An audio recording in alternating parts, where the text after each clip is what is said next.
Welcome back. It's Alan with The Human Conditioned. It's great having you back as I talk about performance-based training.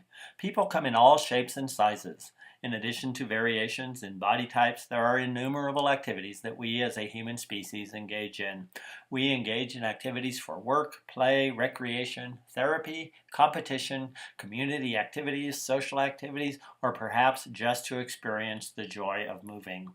As varied as those activities are, so too are the movement patterns and the varying requirements of each of the components of fitness, including speed, balance, flexibility, coordination, muscular strength, power, muscular endurance, cardiovascular endurance, agility, reaction time, and body composition. Today I am going to break down some exercises and activities as they apply directly to performance and consequently longevity. Through the application of appropriate, individualized, focused, and progressive movement patterns, performance improves and predisposition towards injury decreases. In short, I will be talking about optimizing your active lifestyle as it relates to my philosophy that we are all athletes and our life is our Olympic competition. As such, there are steps we can take to stay in the game as long as we are breathing. I often use the analogy that most people take better care of their automobile than they do their own body. Comparison between the two will shed some light on performance-based training versus exercise or activity. Performance-based training complements the sport or activity in which an individual is wanting to improve, with the bulk of the training time spent specifically on the skill set or the execution of the actual activity being trained for. Let's start with a common training program where muscle groups are trained in isolation on scheduled days. It may look something like this.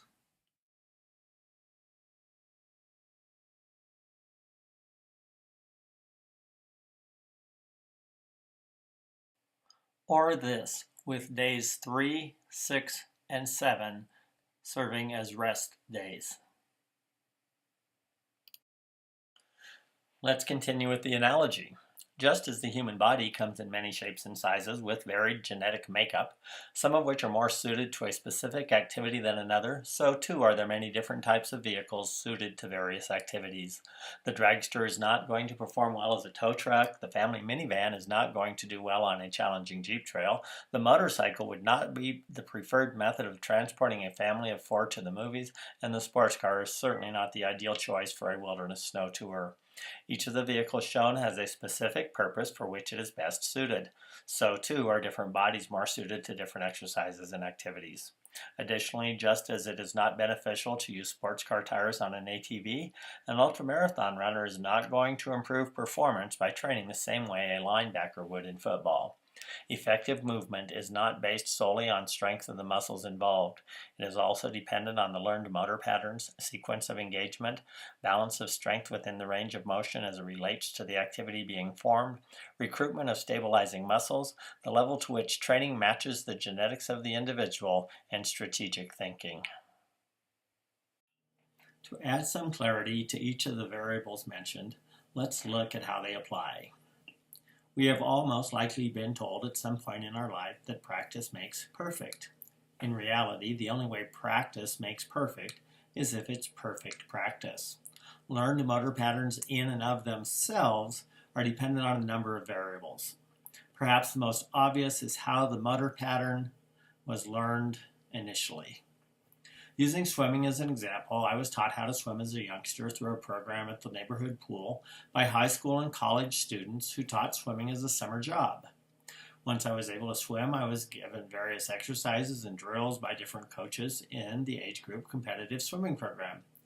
Years later, I hired a college swimming coach for some very focused feedback. I then signed up for a program where I was videotaped both above and below the water from several different angles and had a video of myself lined up with a swimmer whose stroke was considered ideal. Throughout this process, and through the application of technology not available when I was learning to swim as a youngster, the only thing that remains the same about my stroke today and the stroke I learned as a young swimmer is the water. Every other component of the stroke, the entry, the timing, the breathing, the anchoring of the kick, the recovery, the head position, literally every other component is different from the stroke I learned to swim in the age group swimming program. Mind you, this is not to say that the stroke is wrong for swimming. It is just not the most effective and efficient stroke for competitive triathlon swimming in open water. That, in and of itself, could be a very lengthy course of study. Sequence of engagement and balance of strength within a given range of motion as they relate to a specific activity being performed are closely related. To illustrate this, I will be talking about 3 common exercises which, in addition to other surrounding muscles, target the main muscles of the butt, the gluteal muscles. Starting with the squat, there are many ways the squat can be performed. Among the ways in which it can be performed are with body weight or with the addition of weight to increase resistance. It can be performed with the feet wide or narrow. It can be performed with the feet side by side. It can be performed in a split squat, or it can be performed in a pistol squat. Without going into tremendous detail, you can see where the squat might be useful for a lineman in football who starts in a low position and needs to drive hard off the line. The wide offset base adds stability and strength. The standard squat has little performance application for a runner, as strengthening the muscles to drive upward is not the direction a runner wants to exert force. It is important to be included as a part of a strengthening routine to strengthen the muscle through its entire range and reduce the incidence of injury. If a runner's stride includes an upward propulsion, the bounce effect is still wasted energy. The vertical zigzag effect, just as a side-to-side big zigzag, is wasted energy that is not propelling the athlete forward. The explosive power that can come from gluteal strength is also beneficial to an athlete who is required to jump, and also transfers to the pedal stroke in cycling, particularly on an uphill climb, to name a few. The split squat would be more beneficial for a runner from various standpoints, including strength, balance, flexibility, and range of motion. The second exercise I'm going to talk about is the deadlift. Like the squat, the deadlift is performed with several variations. The simplest variations are the double leg or single leg. Between these, there are varying types of resistance. The most common deadlifts are performed with a barbell in a solid side-by-side stance. They can also be done using a single or double kettlebell for resistance. In this variation, the glutes are activated bilaterally, that is, both sides activating simultaneously. Since this is not something that ever occurs during the runner's stride, this would not be the best variation for a runner. Single leg deadlifts are generally done with a single weight, either a dumbbell or a kettlebell. Ideally, this is done with the weight in the opposite hand as the foot that remains on the floor. The benefit here is the hips are less likely to rotate, keeping the angle of activation linear. In other words, in the same plane as the forward motion, which is the desired activation in the performance of the skill. Finally, I'm going to talk about the hip bridge. Once again, this exercise, like the squat or the deadlift, has many variations, both weighted and non-weighted, the most common being done by starting in a supine position with the knees bent, driving the hips towards the ceiling. This can also be done with the shoulders on a bench or a Swiss ball, with weight being added for greater resistance. It can be done with the feet on a Swiss ball, recruiting stabilizing muscles and requiring additional rotational stability. The single leg hip bridge can also be done on the floor or utilizing a Swiss ball. Because this exercise has maximal resistance when the gluteal muscles are fully contracted, it is an ideal go-to strengthening and performance exercise for any sport involving running. In the absence of strengthening in this range of motion, there may be undue load placed on the hamstrings, increasing the likelihood of injuries. For endurance athletes, the emphasis would be on higher repetition, and for power athletes, the emphasis would be on heavier resistance. In terms of recruitment of the stabilizing muscles, let's look at some exercises for the chest and shoulders. Starting with a bench press performed on a Smith machine, there are several concerns which immediately arise. Because the body weight and the weight of the bar are against the bench, there's an impingement of scapular movement, as well as impingement of the activation and recruitment of the subscapular muscles, which are designed to provide stabilization and support. There is a further restriction of the recruitment of stabilizer muscles because the bar travels in a fixed plane. The pectoralis muscles are not allowed to stretch, as the bench also impinges this action, shortening these muscles and leading to an undesired forward and/or inward rotation of the shoulders. Not only are stabilizer muscles not recruited, they are actually impinged, increasing the likelihood of injury, and as a result of the diminished muscular recruitment, athletic or activity performance declines. Using a Swiss ball instead of a bench allows scapular movement, as well as an increased range of motion, so to allow the pectoralis muscles to work in their full range of motion. Utilizing an inverted kettlebell for various exercises raises the center of gravity and maximizes the recruitment of the stabilizer muscles. The TRX suspension trainer is excellent for working these muscles to the entire range of functional motion for whatever sport or activity an individual is training for, and, when properly utilized, always maintain the integrity of the spine.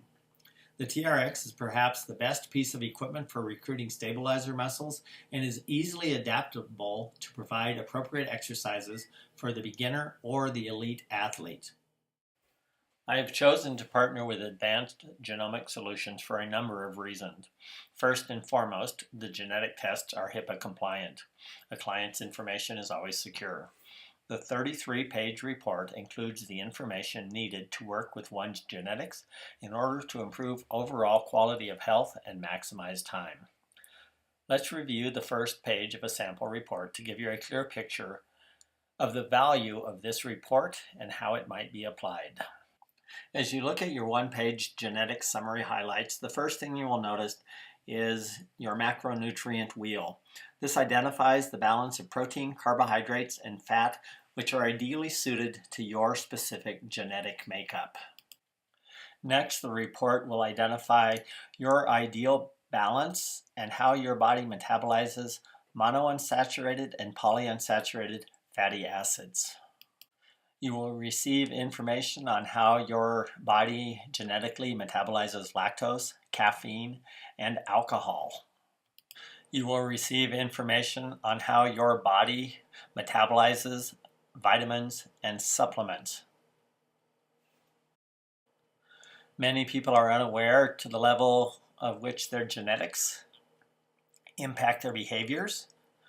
If you happen to be dealing with food cravings or sensitivity to different tastes, having a sweet tooth, emotional eating, or addictive behaviors, and these happen to be genetic, there are steps identified within the 33-page report that allow you to work with and around these in order to maximize your health. Areas of concern are red flagged with a reminder to pay particular attention to actionable recommendations to better your health moving forward. The next part of the report looks at your exercise and activity. It identifies the ideal balance of power versus endurance in your training. It identifies how well you recover and whether or not you have a predisposition to injuries based on your genetics. It identifies how your body's cholesterol level responds to exercise, as well as what influence exercise and diet might have upon your individual blood pressure. The final part of your summary highlight would be your health awareness and effort score. The score is a rating between 1 and 10, and it identifies the level to which you need to be aware and how much effort you need to put in order to maintain your optimal health. An individual with a lower number finds it easier to maintain and achieve optimal health, whereas an individual with a higher score needs to be more conscious of their diet as well as the amount of exercise and type of exercise that they do in order for them to be at their optimal level.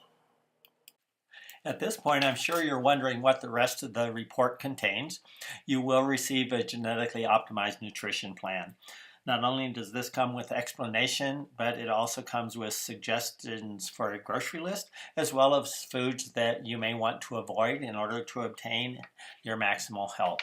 It looks at how your body metabolizes vitamins and makes recommendations on your diet in order to be sure that you get all of the nutrients that you need. It looks at your exercise and activity and makes suggestions as to how you can balance out your power and your endurance exercise, again, in order to achieve maximal health. And then the remainder of the report looks at your food choices and decisions that you can make in order to maximize your health. I hope that by now you see the tremendous value in training, not only according to the specific activity based on performance, but also in training according to your unique genetic profile.